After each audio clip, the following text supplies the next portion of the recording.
This week on the Media Core Minute podcast, I sit down with the brothers and the next generation of Jimmy Salad Dressings and Dips. Sam Slightam, the CEO, and Griff Slightam, the Director of Sales and Marketing. Guys, this is such a fun listen. You're going to love this one. You're in for a treat. We dive into a lot of different things, a lot of business growth, generational gaps, stories, EOS model. There's just so many good nuggets. I know you're going to enjoy this. Let's dive in. How are we doing today? Outstanding. Beautiful day. Feeling pretty good. It's a good day. It's good. What day is it again? Tuesday? Tuesday. I had to ask on my way in too. Yeah. I don't know if that's a business owner thing, but like I feel like every day is just like a blur, and it's like, wait, where are we at again? I gotta check my calendar. It's I mean, we always say it's good to be busy. So it is. That's definitely the case. Yeah. Like yeah. Well, sweet. Well, I'm pumped to have you guys on. I know. I mean, even from Jimmy kind of connected, and me learning more through that, and again throughout the whole process of working with you guys. I mean, I was excited to kind of get you on, and I'm glad that we got to have both of you too, so I'm excited for that. Double trouble. That's right. Watch out. Yeah. We're humbled to be here, for sure. Yeah. It'll be great. And this is your first podcast too, right? Yeah. See? It's the maiden voyage. First of many. Yeah, the first of many. You're going to fall in love. You're going to build your own studio and just be rocking pods all the time. That's the new gig. That's right. Yeah. But before we really get into things too, I know we just did a project, and I just wanted to kind of hear too, like what you guys thought. I was excited. I know we talked a little bit before we came in too, but I was pumped about it. I kind of wanted to hear what you guys thought of the whole thing. I'll jump in right away, and I know I had shared with you a little, Josh, prior to, but from the pre-meeting, pre-production meeting, just got good vibes from Jake and from you, and it was just an incredibly comfortable experience from start to finish. Appreciate the only thing that kind of threw me off was the fact that you sent 3 guys that were all over like 6'2". So it had kind of a sore neck by the end of the day. Yeah. We have an oddly tall team. You got an oddly tall team, that's for sure. But no, they did an outstanding job. It felt like hanging out with a couple of guys with some fancy cameras throughout the day. So I don't know, Sam, if you got anything. Yeah, I mean, I'll totally echo that. I'm fairly type A in my approach, and so it was so comfortable and easy. Yeah. I was like, I'm feeling really unprepared for this, and it could not have gone any smoother. And we're in the stages of going through the rough draft, and like we said, final tweaks to Jake, we don't have to change a thing, right. So that's awesome. Really happy. Well, I was pumped when I got back. I'm kind of like come in and out of like different parts of it. I get to be a part of the pre-production on some and help plan and whatnot, but then I don't always usually get to go on the site, and the guys are editing, so I always love like that unveiling even for me, getting to see it, because I'm like, oh dude, they're gonna love this. Yeah. It's just fun to see it. But we broke it out with the full team last week. We did pop some popcorn and did the whole unveiling. Heck yeah. Not only that, but we've even shot it out to a couple customers as well. Oh yeah. We're excited to share this. Get the feedback. Rough cut, but this is what we're all about. Yeah, it's been really well received. That's kind of the fun thing too, is like when people get it out, you kind of get both. You get the new, people reaching out, but really even like customers that you've been working with for like a long time kind of come out of the woodwork. So like, oh man, like this is sweet. We didn't know this was going on. Like, to kind of hear that feedback is really cool. Well, and what was really fun is like we shot one of these about 9 years ago. Yeah. And this is prior to us being in the business at all. And so for us to put like our take on it, absolutely. And I mean, we're almost 10 years, a decade later. And to be able to document that growth was like, for us, obviously very gratifying, but to have other people see what today looks like is going to be awesome. It's kind of cool to have like the stamp in time too. I mean, even the one that you guys did 9 years ago, I mean, it's like, that's cool that you have that and that you actually did a project, because you can look back, you can see that, reflect on things. And it's like a yearbook. Yeah, because people that don't, it's just like, man, like what was it like? What were we doing? What did the company look like, It is, I'll point out too, it's very funny, the video that was shot about a decade ago was focused on our parents, mom and dad. Yeah. And we were kind of an afterthought in the video, right? Just kind of talking and not even talking, but just there, and some candid shots between mom and dad and us. And then, fast forward to this video, and it's basically reversed. Flipped, yeah. We've arrived. Right? Yeah. Yeah. And I was glad that they got to be a part of it too. Yeah. That was cool. Yep. Yeah, the whole, the 3 generations, right? And so, Absolutely. when the last video was shot, Grandpa was still with us, and so, even And that's you were looking changed. young. Yeah, I was Both looking young. Senior Sam. Senior Sam is in full effect. Yeah, it's true. Yeah. No, that's sweet. Well, kind of starting things off too, give us just the overview. What is, Jimmy's? Yeah.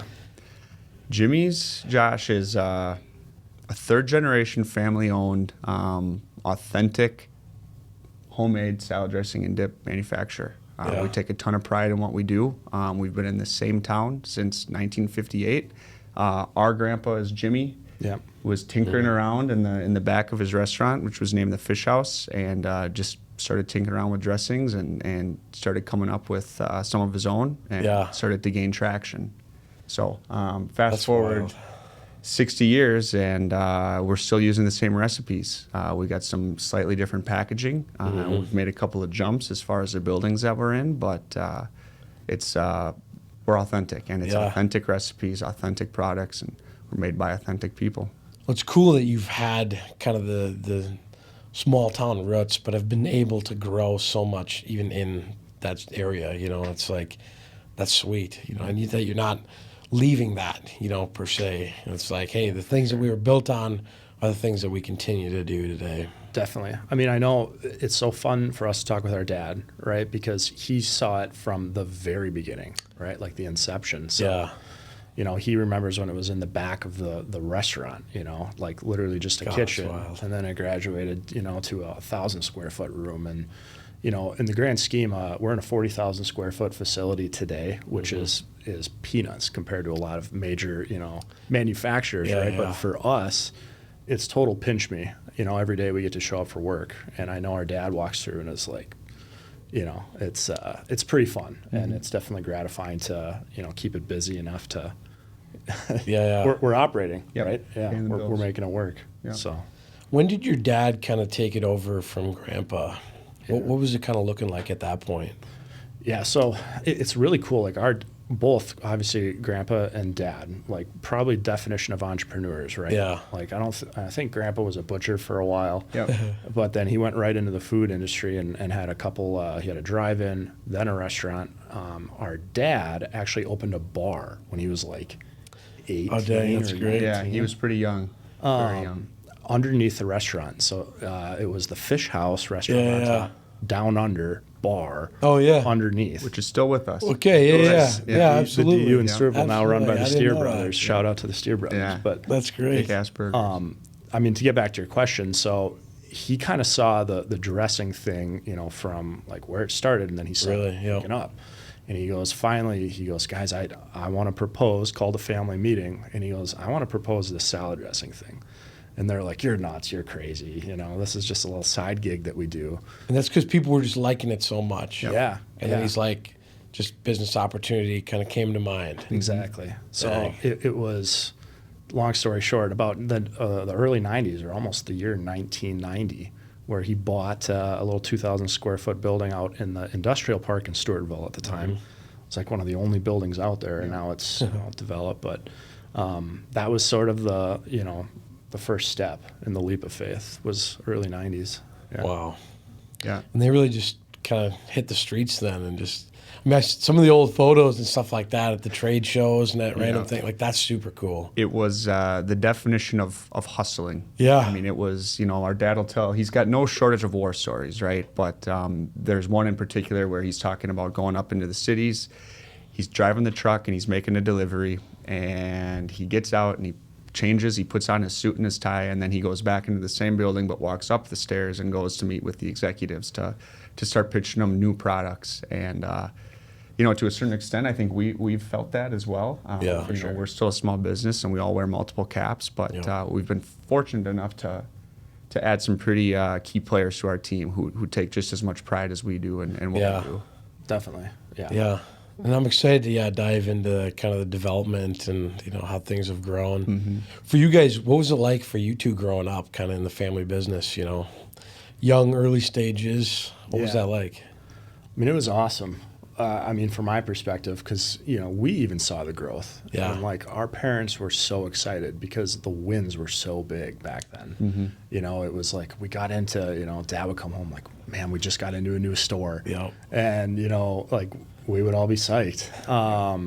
And, seeing, I mean, the crazy hours, right? But just the passion, like, the routine was Dad would come home and it would, like, they would talk about work. And then they'd get through that, and then we'd have dinner. And so, like, we were kept abreast of it pretty much the whole way through. We definitely were. I know that from my point of view, growing up in the business, we throw the word team around a lot in our building, right? Because we are a team, and we really always have been. And specifically, growing up, it was a much smaller team, but specifically the production team was kind of like watching the Vikings a little bit from me. They're all wearing their white uniforms, and they got on their work boots, and they are just hustling, and they're making all these things. And we had, at the time, a couple of younger guys, but we had older women that were out there as well. But all of them were just kind of like this amoeba out there doing their thing and making it work. And for him and I to just kind of be putzing around in the warehouse, but being sneaking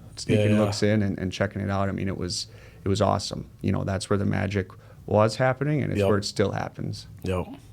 When did you guys start kind of getting involved? Even, I mean, like, were you working at young ages? I mean, what's that like? Yeah, I mean, child labor laws. We might go easy as far as telling you what we did, but no, it wasn't anything nuts, right? But we were around it all the time, and I know for a short stint there, our dad was actually mixing the product, so like we'd go out with him at night, and we'd help him, right? We'd be running around and creating more work. Exactly. Yeah, I mean, it was kind of playtime, but summers. Griffin, what were you? You were our waste management coordinator for a while. Sanitation manager. Manager. Clean up the garbages. Clean up the garbages. Absolutely. Give him the manager title. Yeah, manager title. But I mean, it was. I felt very fortunate. Sam got to a point where he was going to college, and I got to start cutting the grass. Oh, nice. It was like, nice. Passing the torch. But there was no shortage of just odd jobs that our dad kept us busy with doing, whether that was outside on the property or during the busy season. It was very common for a night shift of Carmel crew to come in, and that wasn't a second shift of hired employees. That was Mom, Sam, Griff, and then even a couple of relatives who were willing to donate their time and come in and help out. And so, I will say it wasn't all like hard work, right? I mean, the one thing we get asked all the time too is like, do you need any taste testers? So that's the best part of the job, right? That's true. Gramps, when he was with us, would come over and be like, all right, boys, let's try this. What do you think? So that was definitely he was the R&D department. Yeah, R&D. Jimmy was. I suppose now you're doing a ton of that. I mean, you got to be now like particular with different dressings and stuff. I mean, everything that you guys have now, it's probably like comparing to like what you guys have. It is the running joke. Like when we go out for lunch or dinner, like if they have coleslaw on the menu, we're getting it. It's the default. Yeah, it gets passed around. Yeah. And for the record, we don't often find any that are better. So. That's right. Let's just clarify. Yeah. So, kind of even moving past that, I mean, so Sam, you're going off to college. Where was that? Kind of what were you going for? Yeah. I went to school in the cities at St. Thomas, and I remember, obviously having the opportunity to go to college, right? And I was like, what do I want to do? And I'd kind of made the decision in high school. Like I was really passionate about sports. Both Griff and I were. Yeah. And I'd kind of made the decision, I'd like to refocus this energy and passion, like the same feelings I have for sport. Right. I want that to carry over into my working life. And so entrepreneurship was a program that St. Thomas had for undergrad. And I remember talking to my dad, like, I know I want to go into business because I would really love to come back and do this one day. And he goes, entrepreneurship. And this is like 2010, right? I'm still in high school. And I didn't even know what it was, didn't know how to spell it even. But St. Thomas had a program, and now it's becoming obviously mainstream. So long story longer, went to school, got my entrepreneurship degree, which was awesome because a lot of people say, well, how do you quantify that? But I know it's an interesting degree even for me to hear now. I started this, but I didn't necessarily go to school. I went Right. straight out of high school. I went to RCTC for personal training.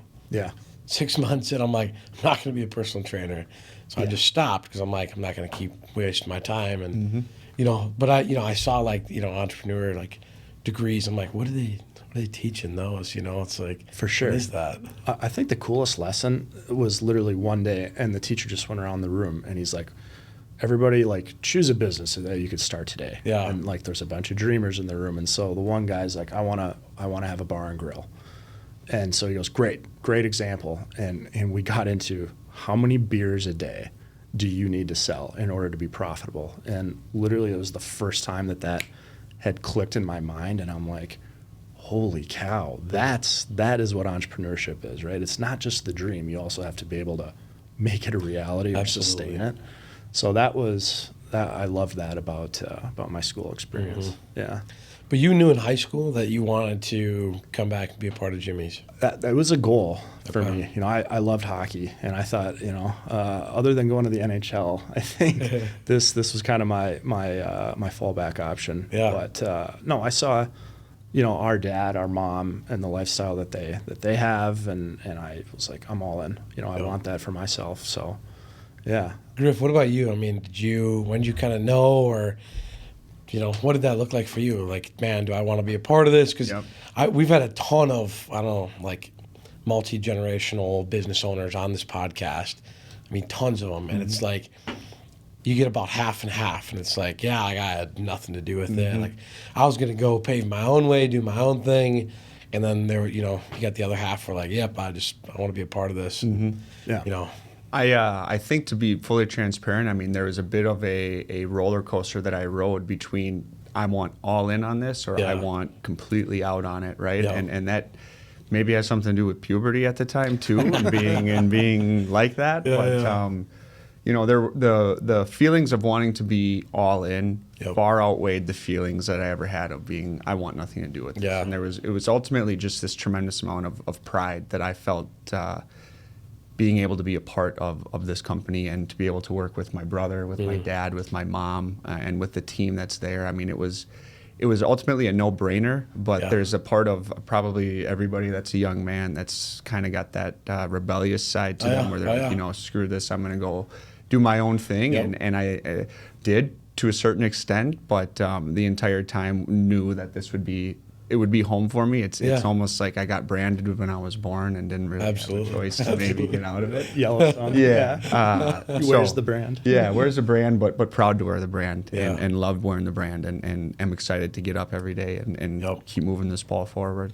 So did you also kind of go the college route, or what did that look like after high school? So I did. I actually played hockey after high school. I played down in Austin, Minnesota for the Bruins down there. So you're both going for the NHL. Yeah. Well, so I played in the NAHL, which the only difference is one letter. If you say it quick. Say it quick. Yeah, say it quick. But did that for a year and enjoyed it, but was, there's a level of passion that you need to have. And I was burnt out. I took it. It was every day and every night of high school, or essentially since 3 years old to 18 years old. That's all you wanted to do. And I kind of like pointing out, as soon as I decided, you know what, I just want to go to school. It was almost like my life started. Yeah. And so I'm very grateful for everything that hockey had taught me, and I know you are too. But it was time to move on. Made a lot of great relationships that have persisted to this day with a lot of the people in the hockey world. But ended up going to school at Colorado State out in Fort Collins, and Sam lived in Denver at the time, so short drive, about an hour between Denver and Fort Collins. Best decision I've made. It was a total change up in my life, kind of the hippie culture out there, and between the music, the mountains, the recreational activities that state has to offer just completely broadened my horizons to different interests, really. So went out there, got a degree in business management. Basic business BS is kind of what I like to call that. But had some great professors. I mean, there's a couple that come to mind even that really kind of made an impact similar to the story that you told. And graduated college during COVID, though. And again, to be kind of that rebellious side of me, I had a job lined up at an amphitheater in the mountains where I was going to kind of learn the booking process, right? How to book bands, how to run a kind of a music venue. Absolutely. And it went from having 3 shows a weekend to having 3 shows the entire summer. And I was not going to be able to afford to live out there and do that. So came back, and actually we have a good friend who is a certified arborist, and shout out Dave Weinhold. Yeah, Dave Weinhold, Weinhold Family Tree and Hathaway Tree Service. But Dave, I like to say, showed me the ropes, literally and figuratively. So I became a tree climber, an arborist, and worked day in and day out with him and his team for about 2 years. And at that point, my body was feeling it. It's a tough job. And I was having conversations with Sam and conversations with our dad, and it was time, and I was ready.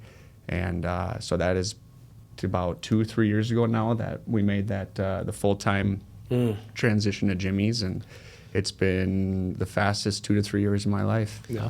So you guys had both worked somewhere else prior to kind of coming back to the family business, right? Yeah. Because you were in Denver then. So what were you doing in Denver then? So after school, I was able to work. Was fortunate to work at Hormel, which I got so lucky, to get that opportunity. Number one, it was in the food industry, and number two, it was Hormel, right? Fortune 500 Hormel, and so it was really great. Got to get out of state even for a little bit, and there was a period of time where I was like, this is it's awesome. There's a lot of benefits to the corporate route, right? But I think ultimately I always wanted to work for myself and work with family. And so. I took advantage of the time I had out there, learned a lot of lessons, learned what to do, and I think more importantly, what not to do at times, kind of take your lumps, but brought that outside experience back in, which, I think was obviously really beneficial. Absolutely. Yeah. So was that kind of by choice for both of you? Because sometimes, you hear, Dad could be like, nah, you guys got to do something else first, for many different reasons, or was it more like internally you guys wanted to work outside of the business maybe before coming in? I would say it was a pretty good mixture of both, to be honest. I think we both had an interest to do something other than Jimmy's post-graduation, but I think our parents wanted us to do something after. It wasn't mandatory, but it was encouraged. And it gives you a lot of different perspectives. How other companies operate, different things that go on. That you can learn and take in, one, to have a different appreciation of, but then two, to see, hey, we have always operated like this. That doesn't mean that's the way that we always have to operate, Yeah, exactly. The outside perspective was great, and it's not like we came back and changed, reinvented the wheel by any means, but at least we were like, it's like, all right, Dad, this is what we're doing now. It was not even. No, we fell in line pretty quick. But it was. It was at least good to go out and do something else. So both of you getting back. You're doing that. You went to school. You worked somewhere else.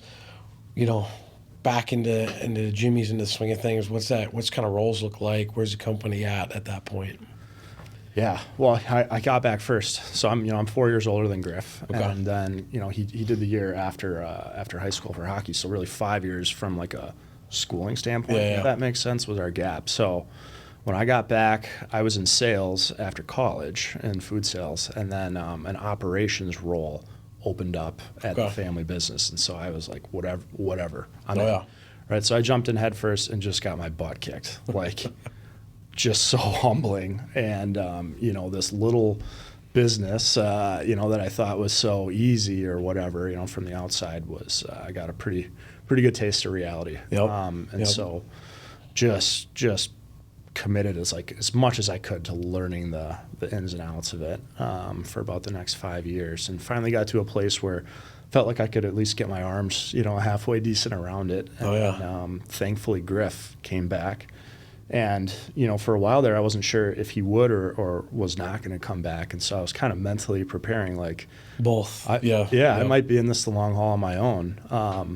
And as I sit here today, we talk about this all the time. Could not imagine doing it without him now. Wouldn't want to do it without him now. And so thankfully he did come back. Mm-hmm. Yeah.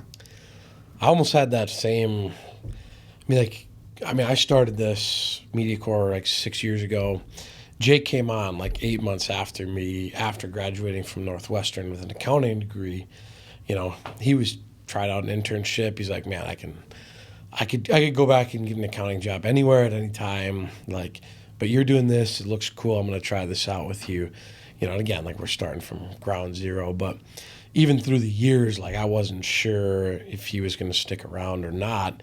We'd always talked about buying in potentially, or what that could look like ownership wise, equity wise, and it's like so mentally preparing again. Like I have to be ready for my right hand guy that could potentially dip and just do something else. So there was a lot of like that weird, like, how do you prep for something like this? He takes a whole other side of the company off of, my back that he handles. And it's like, okay, how am I going to replace that if he doesn't? So it's an interesting, dynamic. That's an interesting dynamic that you two have in common, that right. little brothers are probably good for, right? Keeping you on your toes. That's right. But yeah, I'm going to dip vouch for that. Yeah. Well, you're talking to us. We're talking about a lot of dip, actually. So we like to say that we don't want to see things dip, but we totally want to see things dip. That's right. That's right. But I know that from when you guys told me that you two were brothers, right? It was an immediate kind of like sense of comfort I think I had, knowing that you two, when you came for the pre-production, were basically going through the same thing that him and I are going through, right? Yeah. Different industries, but there's a family dynamic in working together that I think a lot of people just maybe don't realize until you're actually living it, that it can be really amazing and it can be really tough. Yes. And you guys are 4 years apart? 4 years. So how old are each of you? I'm 27. 31. Okay. Yeah. So me and Jake are 3 years apart. Yeah. I'm 29. Yep. Yeah, and he's 26. Yeah. It's not far off. Yeah. The parallels are so cool. And for me, right, being in the business first, and for you, obviously starting the business, right? You obviously sold them on the vision, and this is before, we walked in, you guys are in a gorgeous facility now, the offices, everything. The room here, it's killer, right? But like, it wasn't always like that, right? So basement desk and a computer. Yeah. So hey, you should do this with me. I kind of felt like a recruiter at times with Griff. But seriously, we came into a situation, right, where we had a long-standing reputation, and obviously we've been adding to that, hopefully. But that's something that we, even as brothers, look up to with you two, is that you guys completely went out on a limb. Mm-hmm. It was weird. It was like, even our family, Dad was so much like the traditional go to school, get a career, job. So like when I was doing that, he was like fully against it. Yeah. So mom is mom. She's trying to just support you either way, even though she like doesn't know what's going to happen. But Dad was like just not for it, and it was. So it's interesting. Jake's off in college at the time. I'm kind of on my own trying to figure this out, and there's not a ton of support of like, yeah, you can do this. I think that was honestly like a part of that fire. It's like, well, I'll watch kind of thing. Mm-hmm. And I think you almost have to have some of that, that competitive nature too. You get that from sports and in business, For sure. and it's like, well, I'm going to make this happen, and you guys going to sit back and watch me do it, and you just grind. And like, I feel like, that also allowed me to just day in and day out, like that's all I did. Weekends, completely devoted to this. Yeah. I did 3 months where I was working at my full-time job and then kind of doing nights and weekends with MediaCorp. I wasn't getting like much going. Like it was like, there's no time. Yeah. So, my mentor at the time was like, January 1, 2019, just like commit, just dive both feet in and just go. So I did. I quit, a job when I was, 21 or something like that. And I hadn't gone to college, and I was making probably $50,000 a year. And I was like, yeah, it was pretty good, for not having any experience.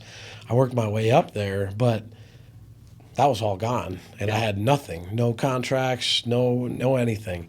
And it was just like, figure it out. Mm-hmm.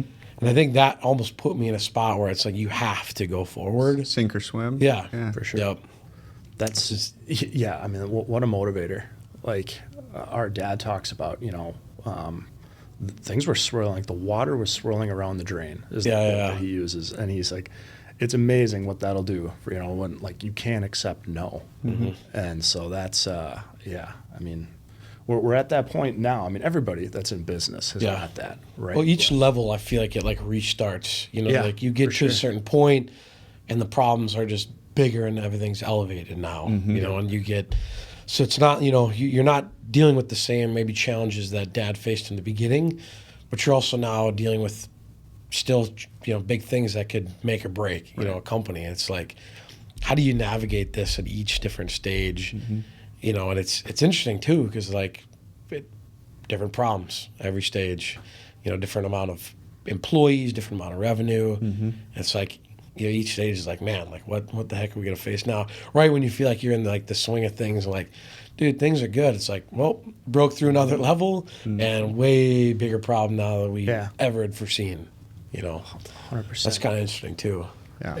At what point did you feel like, Josh, you've kind of, not that we ever arrive at any one point in time, right? But where you kind of were able to sit back finally and go, hey, I might be onto something here, or like, wow, things are really starting to heat up. Was it when your brother joined the business, do you think? Yeah, I mean, it was interesting because, I had basically that January 1 of 19, I just like hit the streets. I was just trying to meet as many people as I could. Yeah. And video is so much editing and time in the back end. So I really couldn't be out and about every time I get a project. So what Jake allowed me to do is I taught him how to shoot and edit. We'd both go out, we'd both shoot. We'd both edit, but he would edit more so that I could just keep being out and about. Yeah. And like that's when it really unlocked with like, I don't have to spend all my time editing. I can be out selling and marketing. Yeah. And I think in 6 months we did like $80,000 in our first year with like nothing. And it was like, holy crap! Like, might be honest. I just made almost twice as much as I did, at a corporate job, and in a short amount of time. Like maybe there's something to this. Yep. Second year, we do $300,000 at the end of the year, and it's like, what's going on? There's 3 of us. We're just a bunch of kids, and you're like, what's going on, man? Like this is sweet, the money's there, and it's exciting, but at the same time, you don't really like know what's coming. Yeah. And it just kept scaling, and the problems kept getting, bigger, and employees unlocked a whole new can of worms of, insurance and unemployment, and like everything had to be legit and by the books, and like we wanted to do it right from the very beginning. How big is your team now here? So we got a team of 7 right now. Okay. We got a rollout. We got a couple rolls out. We want to hire 2 BDRs. So I want to get 2 more people helping with sales, and then we literally have a line out the door of people that want to do video here. And it's like, it's so exciting because I'm like, heck yeah, I want to hire everybody. Like you guys are cool. We've already met you. I like you, but we got to have the work. And like that's that constant battle too. Like we got to keep going out, finding the work, expanding our territory. Yeah, it's we're facing similar problems. Good problems to have. Good problems, yeah. Right? Like we've been able to add a lot of folks to our team over the last, we've had more turnover and hired more people in the last 2 years than we had, I think. No, that's in the previous 20 to 30 existence, yeah. right? And so we're now getting, we've always had great people, but we're attracting great people too. Absolutely. And that's awesome. But yeah, in order to keep growing that team, we've got to do our jobs too. Yeah. So there's a lot of pressure with that. So right now, what are kind of like your roles, and what is like, day to day, what's kind of the focus for each of you? I don't want to keep talking over you, G, but like this guy has been basically a Swiss Army knife since he got back. And so, I'll hit on the history of Griff.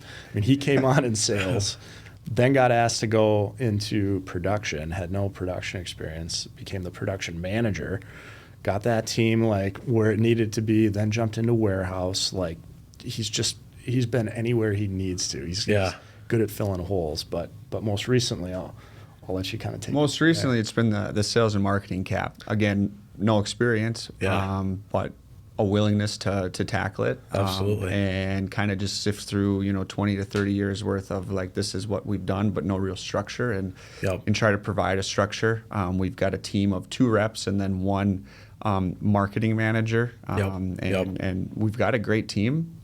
We just kind of falls on me to provide kind of structure and process, and it's been a bit of a bear to tackle it, to be honest with you, but I enjoy getting to interact with people and go out and see our products in stores and hopefully start trying to grow it. We've got this awesome Midwest base, but we want to kind of start expanding that radius a little bit. We're in that 300-ish mile radius from Stewartville right now, and by the end of the year, I kind of want to start be flirting with that 500 radius with some key accounts. So that's been the kind of the mentality as we've started 2024, and hopefully by the end I'm able to report that. Absolutely, yeah. Well, I really resonate with that because, for me, that's my main role. Is, it was sales and marketing. We got Joe actually right here in the podcast room, starting to take on more of that marketing side. But I've always been the CEO in I got to run operations and still keep everybody in line. Mm-hmm. But most of my time past that is selling, and I got to be out and about, figuring out how to get new acquisition, break us into new markets, do those different things. Mm-hmm. So it's I love that kind of stuff, and it's you're kind of coming in where you have certain accounts and you have relationships built up over the years that you want to continue to cultivate and grow, right? Because those are, again, you can never leave those. Yeah, you want to. But then how do we break into this new market, tackle some of these bigger accounts, get ourselves in the door of what could even break us through the next level of something is get some huge account and go man, this could take us everywhere. So that's super fun and strength. Yeah. It it is a rewarding job to do, but it's a little bit longer stretches between you're just kind of hustling and you're in the moment. It's not we like to say you're chopping wood and you've got the immediate satisfaction of seeing what you've chopped. It's more of we're chipping away, and then all of a sudden something will click, and that's when you have an immediate pile of wood. As we kind of like to say. But you and I doing very similar jobs right now. We haven't really mentioned the overarching theme of you're still trying to keep everything rolling a little bit, right? Yes. There's that ownership element that comes into, yes, we've got our job to do, but at the end of the day, there's also this, we kind of got to step back and look, at the company as opposed to being in the company. Yep. Which I think he's done a really tremendous job of helping me realize that.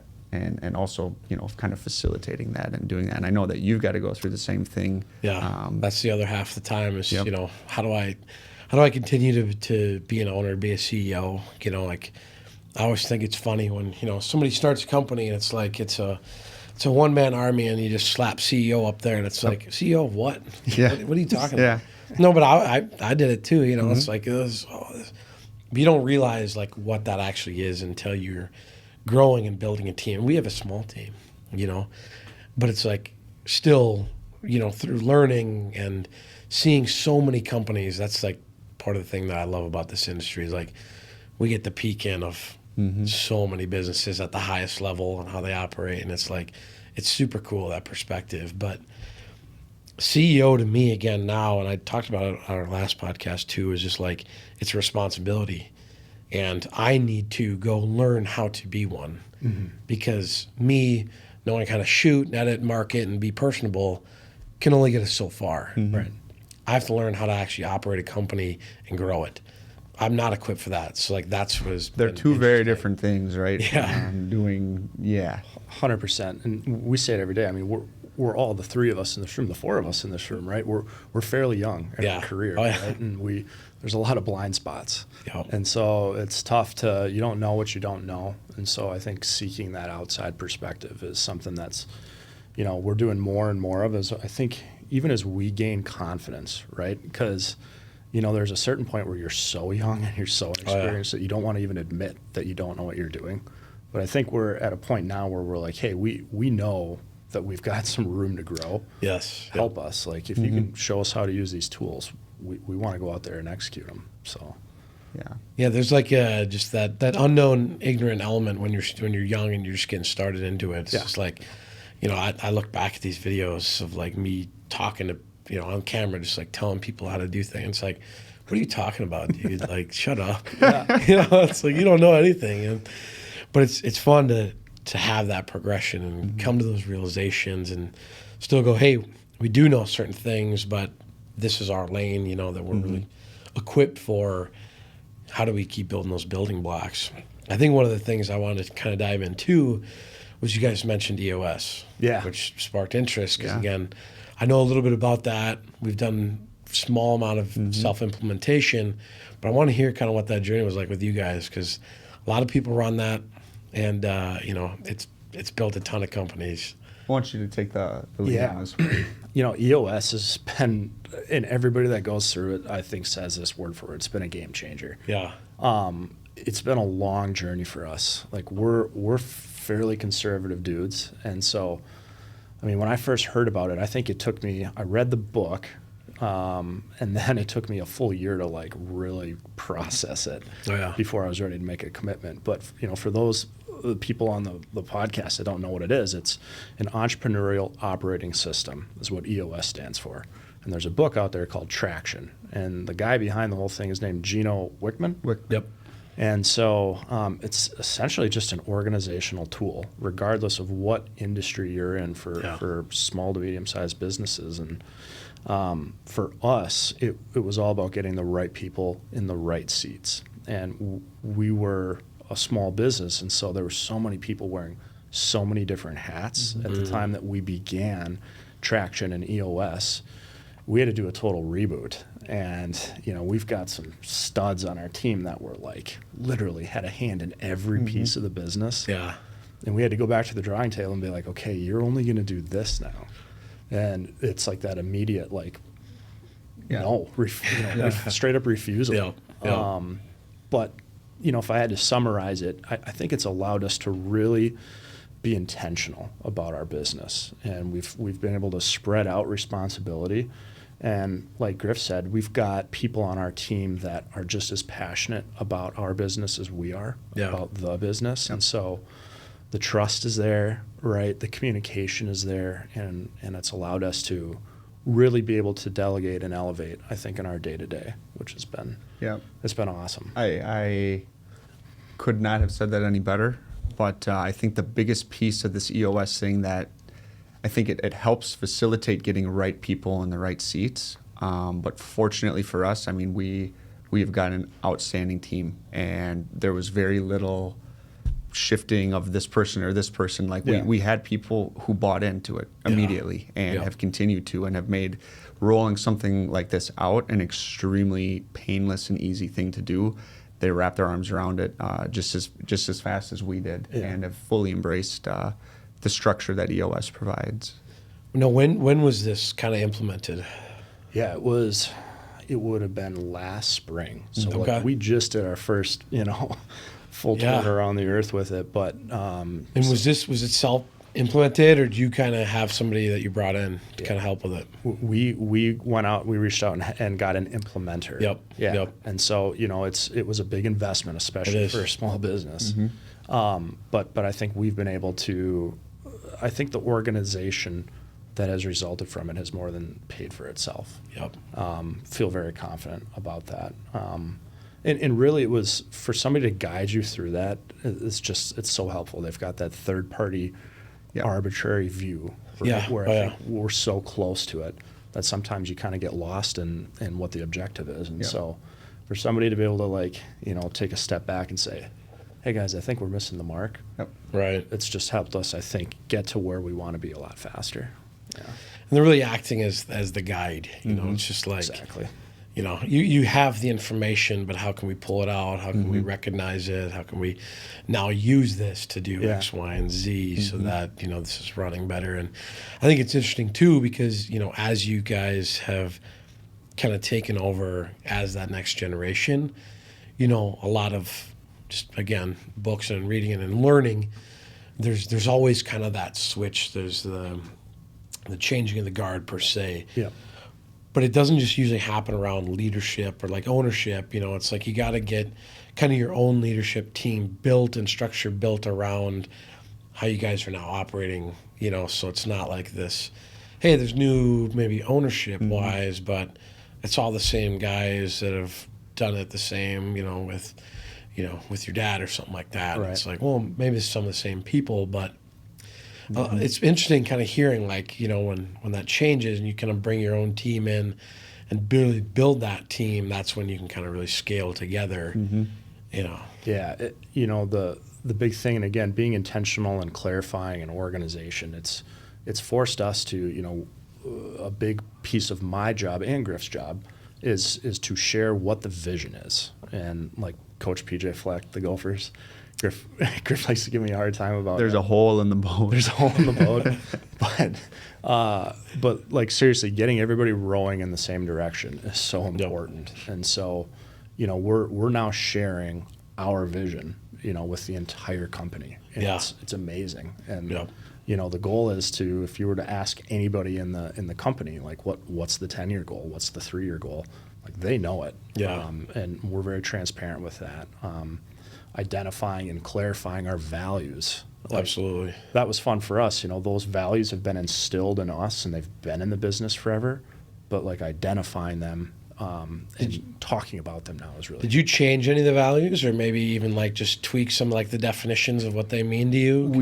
We really played around with it a lot because, our values it's an acronym, it's GRIT, grow, respect, integrity, and together. And, to a certain extent, those might be kind of buzzwords as far as values across companies in America. And like I always reference the Enron. One of their values was integrity.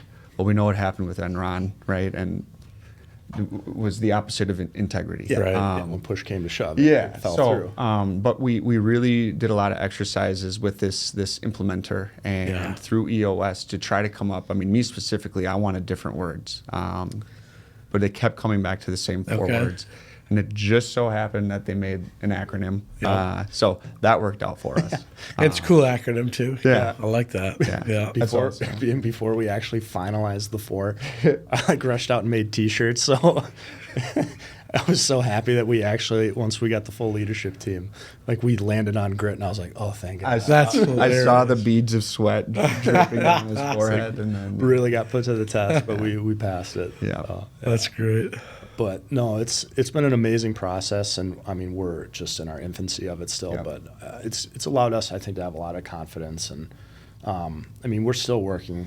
So 2 of the positions within the traction system. I mean, everybody has a department, right? But the 2 folks that sit at the top are called your visionary and an integrator, which would be you and your brother. That VI combo, rocket fuel. That VI combo. And so Griff and I, we still are working towards how do we best put that combo together? Because the cool part about being brothers is we can be very blunt and transparent with each other, but we've definitely got different styles and different skills. So. We're putting together that vision together, and then thankfully we've got a supportive team around us that believes in it.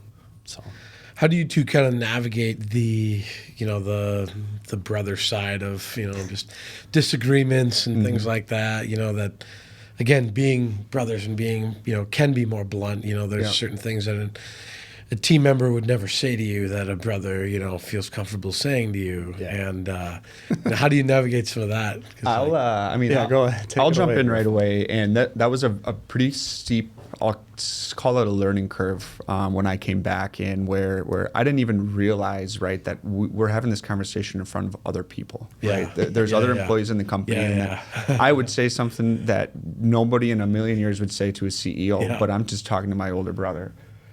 And it took him pointing out to me, you can't do that, where it was like, I am so embarrassed that I did that, right? And to be fair, like I went through the same thing with my own dad. Right? I mean, and I'm just as embarrassed. Like he called me in a couple times and he's like, you can't talk to me that way. Right? And like totally unconscious of the dynamic. Right. So, I mean, it ultimately, it's still, we're still comfortable enough to call each other out in front of other employees, or other parts of our team, but it's done with respect in mind, right? And that's at the forefront of, instead of calling him a dumbass, I'm saying, Mr. CEO, sir, you are making a questionable decision. No, I mean it's been an interesting. That was a total hypothetical. You would never. Yeah, I would never do that, and I never have. But no, it's been. I don't know.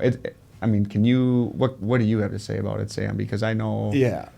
I mean, like we're best friends outside of work. Absolutely. So, you know, that almost further complicates things. Right. Yep. But we've been able to, like, we literally have to announce, like, hey, this is a personal subject. And then we like, okay, you know, we can drop our guard if you will, like the professionalism. But sometimes it takes like announcing that to one another. Like, hey, I want to flip back to business quick. Or, hey, let's, you know, I got a personal one for you. And then we can kind of. I like that, kind of flipping it on and off. Yeah. I mean, Joe's never heard any conversation that he shouldn't have, you know, before yelling out of our offices. How do you guys handle that? I mean, it's the same. It's weird. It's like it's a weird, you know, dynamic because again, like it's your brother. You trust him. You know, you're not going to have that with anybody else. You know, like you can get close, but you're still never going to have you know like that close. And like you know you have each other's back at the end of the day. Yeah. But there's also a ton of pride with brothers and family and things like that too. So it's it's kind of hard to like check your pride at the door and still, you know, hey, we gotta work through this. We gotta be professional about it. We gotta, you know, because I've had that same thing happen. You know, like I definitely talk out of turn when I shouldn't. But like, I'm like, Jay, you can't talk to me as you know, the CEO of this company, especially in front of people like that. That just doesn't work, you know. And I get in trouble for it too. But it's like, you know, what do you do? But really, to me, I think what's helped the most is really just trying to push the pride away and just go, hey, like we're getting heated, and like this is just going to lead to just words flying. And at the end of the day, like, you know, we could both go home pissed off and, you know, happy as ever, you know, the next day. And it's like, you know, it's going to be like that. Right. But there's still that element of like, hey, we're running this. There's people here. We can do certain things. Yeah. I think that was a tough part for me is like, you know, we know that we can treat each other like crap if we really wanted to. Yeah. And we're both going to show up the next day. So we have to, I think we have to be careful about that. Yeah. And I think we've come a long ways where I don't think very few days do we ever go home like actually mad at one another, but it happens. Yeah, you know. Yeah, I have for sure. You're just so passionate about it, right? are. Like it's tough not to take things personally at times. But the other part that we would probably, to be honest, have to consult other people in the company about this. But I don't think that we necessarily, or at least we've done a much better job of. We might have something that's going on between us, and it is professionally speaking, but we are able to unite enough to go out and have a discussion with the entire company, right? Yeah. Or with our leadership team, and not let a disagreement about something cloud what still has to get done. We'll have those conversations behind closed doors. But we pick ourselves up enough to give ourselves a nod and go out and carry on like we need to, and then go duke it out later. That's right. How do you guys kind of develop each other and yourselves, just even individually? You know, that's some of the challenges I've faced, and I've had to look different ways to continue, you know, personal development. I mean, like, again, we're all kind of getting into waters that we've never been in. So like, how do you keep doing that? How do you keep growing? Yeah. I mean, it's a great question. And, you know, for us, it's literally our first value, grow. Yeah. Right? So, I mean, what that means in our company is like challenging yourself every day. And we say it could be literally walking through the warehouse and bending down to pick up a piece of wood on the ground. Yeah. Like that's your thing for the day. So, I mean, we do challenge one another. Griffin doesn't like to read, but is starting to read. I mean, I think that's literally an example for you. Yeah, right? Yeah, it is. So yeah. I'm a good reader, FYI. I don't care to read. He just doesn't like to. Yeah. No. I think, you know, with this year, traction has, I think, put into perspective for us how much we don't know. Yeah. And I'll say that. So we've been working with some consultants within our industry, and I mean, the first day I brought the one gentleman on site, and we were at the plant till like 9:30 that night. Yeah. And I finally dropped him off at the hotel, and I like legitimately like almost broke down and cried because I was like, oh my God, we have so much work to do. Like, absolutely, we're so proud of where we're at, but like, holy cow, we've got a lot of work. And so I think it's just putting your ego aside and like understanding that you just got to keep going back and trying to find out more. Yep. Yeah, at least for me, that's how it feels. Right. I mean, we're never going to know any or everything. Yeah. Right. We don't claim just- to be the experts. Yeah, That's for sure. Yeah, I think humility is a huge term that we like to throw around at our plant, and Yeah. and it's not about being right; it's about getting it right, and it takes just a lot of character to admit that I messed that up or take responsibility for something that didn't go as planned. Right. And I think specifically as leadership in a company, it really fosters a good environment to have the leader go, my bad. Yeah. I messed that up. We do that. Yep. Hopefully not every day, but Yeah. yeah. But I mean, that kind of stuff comes top down. I mean, throughout a company, if you can lead, in a way where, again, like you're not always right and you can admit certain things, then you're going to get that. One, it's going to build trust throughout the organization.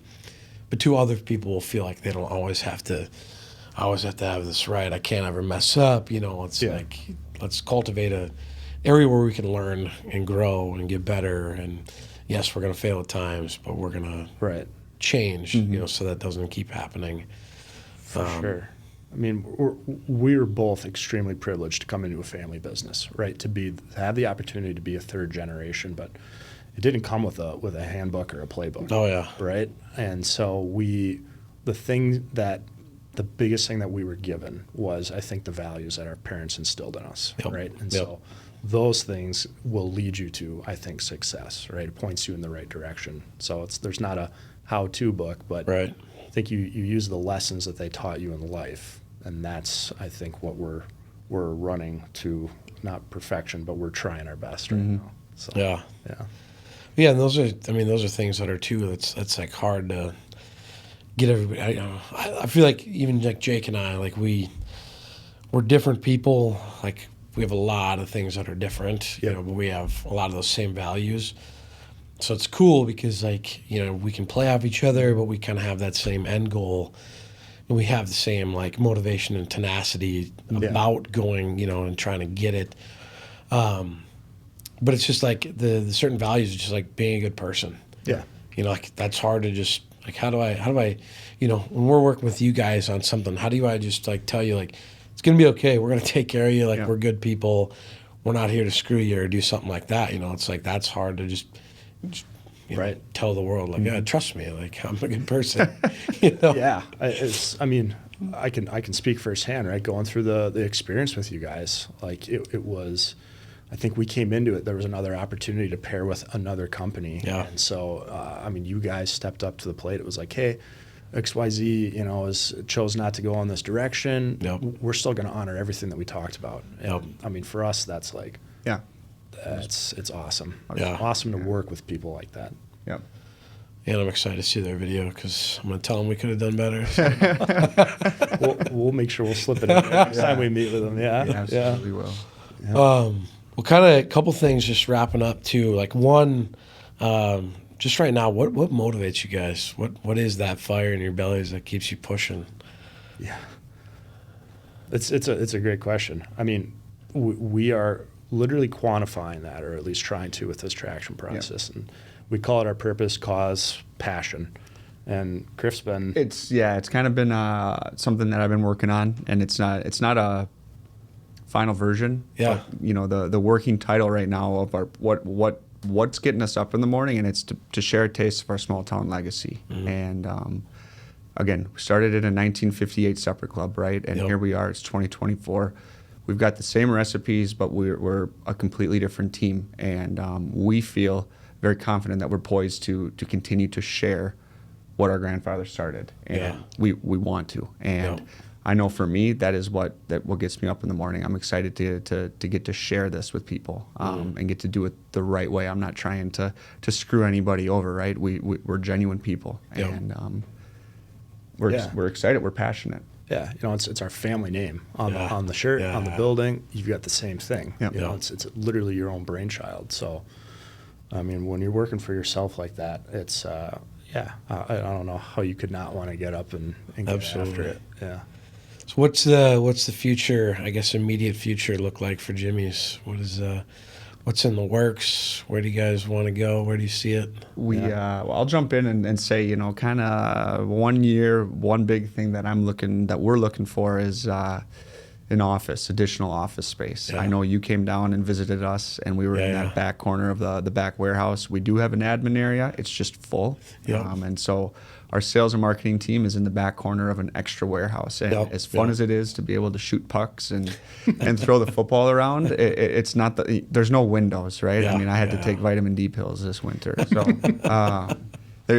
that's kind of a pressing issue on my mind. But with that comes opportunity for, now we've got some R&D space that we can take advantage of, right? And we've got a storefront availability. So instead of having people turned away at our door, we want people, right? We're involved in our community. We want our community to come in and see who we are and be able to buy our products and get hats. And, you know, we want to be involved with them. Are you looking for that space in Stewartville, or? I think ideally. In fact, like I couldn't envision us doing it outside of Stewartville. I mean, that's who we are. That's where we operate. Yep. To Griff's point, yeah. You know, R&D is a big one. Like we've had the fortune of having our grandfather be the guy that came up with a lot of the recipes. Yes. And we call them recipes versus formulas because they're literally kitchen recipes. You know. So, but, you know, we want to expand on that, and we're getting our operational team and the equipment and things. By the end of this year, we want to be able to do some more recipes, some new flavor profiles. So that's really exciting. 3-year goal, we'd like to double the business. Yeah. Like it's pretty ambitious. It's we call it the big hairy ass goal. Oh yeah. And then, you know, our 10 years is even crazier, right? Yeah. But we feel like right people, you know, great team, great product, and just doing things the right way. Like that's the recipe for success. We're gonna try to follow it and see what happens. You know, if we don't hit a number, that's the big thing that we talked about. Like, we're not in this to make a certain amount of money. Right. You know, we're here to provide a great lifestyle for our company, for the people that work in it, and to create a great product. And if, you know, we can have a good lifestyle along the way, that's the cherry on top. Absolutely. So I love it. Lastly, each of you I want to kind of hear from, and I always ask people at the end, you know, we got a lot of entrepreneurs listen to this, we got a lot of business people, a lot of owners. What have been but any key things that just through your journey that you can almost pass on as advice to somebody listening, like, hey, this has been key to me in my growth? What have been something that stood out to you guys? Yeah. I mean, this might be kind of dumbed down, but listen, I think is the biggest thing that I've learned. I'm young. I don't have a wealth of knowledge to come out and tell everybody how it should be done. I want to hear what other people have to say, whether they're people who are consulting, whether I'm hearing a speaker, whether I'm listening to an audiobook. Or employees, right? Like, listen, it does not need to be the Griffin show or the Sam show. Listen, and there's going to be a lot of things that I've learned just based off of listening to what's out there. Yeah. I mean, that's huge. You know, there's so many, I think, that you can kind of choose from. I think the big one for me is, you know, our dad would say, like, take the high road. And to me, that's just like, be humble, never burn a bridge. You know, not that relation, you know, I don't like the saying like, oh, it's all about who you know, but just be good, right? And work hard. Yep. And so I think, you know, the other thing our dad has always said is like, you know, when the average guy gives up, like that's when you've got to just double down.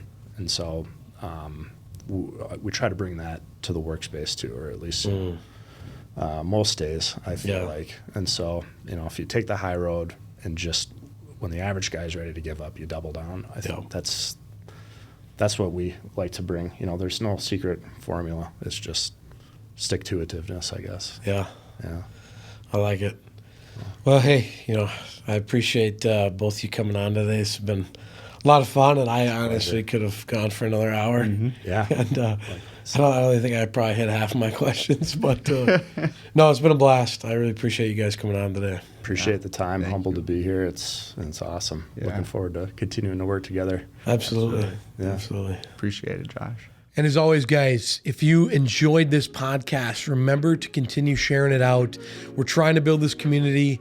We're going to keep getting more and more people on. If you have recommendations or guests or ideas or even topics that you've been interested in, maybe learning more, maybe we can bring somebody in that specializes in that. But as always, keep sharing this out. We love the support, and we'll see you on the next one.